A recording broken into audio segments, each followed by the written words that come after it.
I want to talk immigration. For that, let's bring in Senator Kevin Cramer, North Dakota Republican. Mr. Senator, I know you're working with the Democrats on a merit-based immigration plan, only letting in highly skilled immigrants.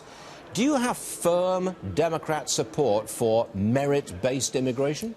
Well, I think there's certainly some, Stuart, on our bill. In fact, Kamala Harris is the Democratic co-sponsor of the bill, along with Mike Lee and me. And what we're trying to get at is a very specific group of merit-based immigrants, and that's the high-skilled. In North Dakota, for example, 1 out of every 20 physicians is in on an H-1B visa. In some cases, they have green cards. In some cases, it'll be 75 years before they get a green card. We also, of course, have a very large Microsoft campus in Fargo.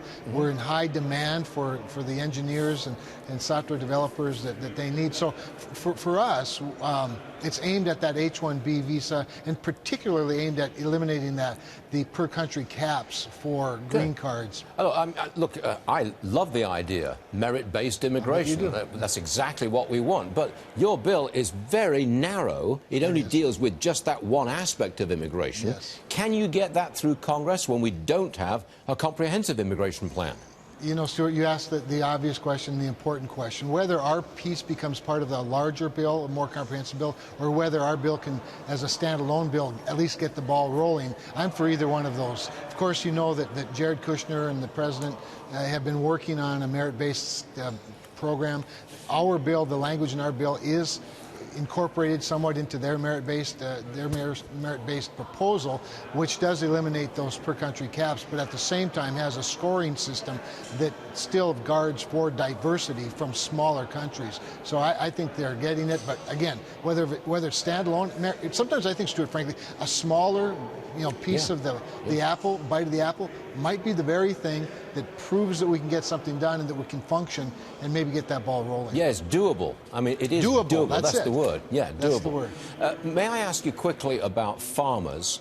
The president plans to spend $15 billion almost buying off farmers who are badly affected by tariffs on China trade. Do you think that's enough? And will it keep farmers behind the president in his battle with China? Well, the premise of your question is that he's buying them off and that it's intended to keep them behind him. I think it stems from a genuine concern for our farmers and the fact that the tariff tit-for-tat that we're in right now has a negative, in fact, a disproportionate negative effect on farmers because the retaliation is aimed at farmers. I think the president views this, and he ought to view it as, my actions in the short term, although for the long-term benefit of the country, have a short-term negative impact on our farmers. It's incumbent upon us, it's really an obligation, I think, to help our farmers. The problem, Stuart, is how he uses that $15 billion is not unimportant. I don't have the silver bullet or the specific solution, but we want to make sure we don't inadvertently hurt markets, distort global markets with $15 billion. So my preference is that he buys the food, because farmers grow food to be purchased and then to be eaten, that you would buy the food and use it for goodwill and soft diplomacy rather than distort markets in some other way. But farmers would prefer to have a trade deal done, obviously. Okay. If I said this, I just wonder if you would agree with it. I'm going to say the following. If there is no trade deal done, pretty soon the president will lose the political support of the Farm Belt, the political support of some Democrats and some Republicans in his own party. What do you say?